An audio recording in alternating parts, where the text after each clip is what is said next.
Delhi blast पर सबसे बड़ा खुलासा, आ गई उमर की डीएनए रिपोर्ट। धमाके वाली कार में कौन था?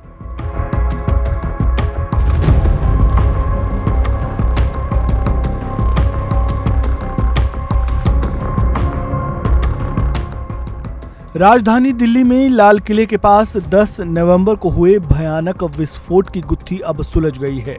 अब तक सिर्फ कयास लगाए जा रहे थे कि जिस कार से इस हमले को अंजाम दिया गया उसमें कश्मीर के पुलवामा का डॉक्टर उमर बैठा था, लेकिन अब इस बात की पुष्टि हो चुकी है।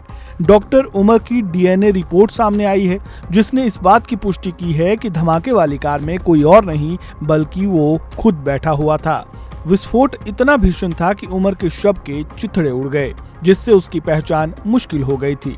डीएनए टेस्ट से ये पक्का हो गया है कि विस्फोट को अंजाम देने वाला व्यक्ति डॉक्टर उमर उन नवी था, जो कश्मीर का एक पढ़ा लिखा डॉक्टर था। इस धमाके में कम से कम 12 लोग मारे गए थे, 20 से ज्यादा लोग घायल हो गए थे। डीएनए रिपोर्ट आने के बाद अब जांच एजेंसियां उमर को जैश-ए मोहम्मद के एक ऐसे खतरनाक ग्रुप से जोड़ रही है जिसमें कई डॉक्टर शामिल है। इन्वेस्टिगेशन टीम को शुरुआत से ही डॉक्टर उमर पर शक था, क्योंकि उसने विस्फोट से ठीक 11 दिन पहले हमले में इस्तेमाल हुई सफेद Hyundai i20 कार खरीदी थी। उमर के परिवार से लिए गए डीएनए सैंपल का मिलान कार से मिले मानव अवशेषों से हुआ, जिससे साबित हुआ कि धमाके के वक्त गाड़ी वही चला रहा था।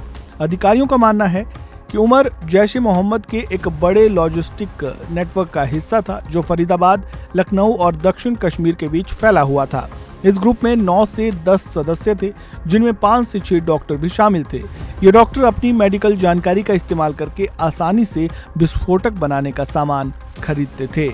हमले से पहले डॉक्टर उमर 9 नवंबर से लापता था। इससे ठीक एक दिन पहले फरीदाबाद के एक गोदाम से लगभग 29 किलो अमोनियम नाइट्रेट, जिसका इस्तेमाल विस्फोटक बनाने के लिए किया जाता है, बरामद हुआ था।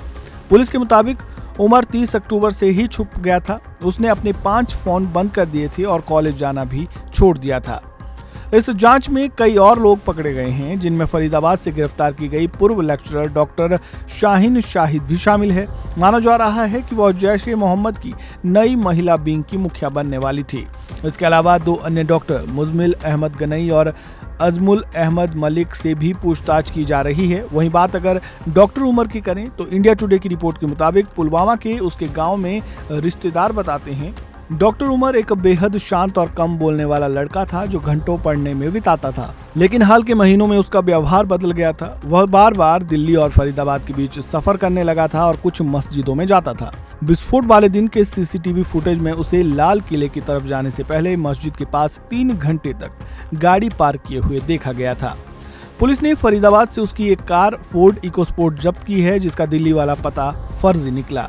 जांच में पता चला कि मुख्य आरोपी डॉक्टर उमर नवी और डॉक्टर मुजमिल गनई तुर्की गए थे, जहां उनके आका यानी हैंडलर के मौजूद होने का शक है। इन डॉक्टरों ने टेलीग्राम ग्रुप में शामिल होने के तुरंत बाद तुर्की की यात्रा की थी। वहां से उन्हें पूरे भारत में अलग अलग जगहों पर फैलने का निर्देश मिला। उनका मकसद 2008 के मुंबई हमलों जैसी बड़ी तबाही मचाना था। दिल्ली पुलिस, जम्मू कश्मीर पुलिस और उत्तर प्रदेश ATS समेत कई एजेंसियां अब इस पूरे नेटवर्क से जुड़े बाकी लोगों की तलाश में जुटी हुई है। इस वीडियो में फिलहाल इतना ही। आपको ये जानकारी कैसी लगी कमेंट बॉक्स में अपनी राय जरूर दें। वीडियो को लाइक करें, शेयर करें, चैनल को सब्सक्राइब करें और खबरों से जुड़े ताज़ा अपडेट के लिए बने रहें वन इंडिया हिंदी के साथ। धन्यवाद।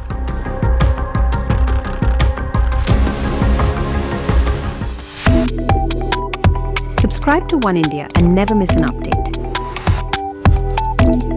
Download the One India app now.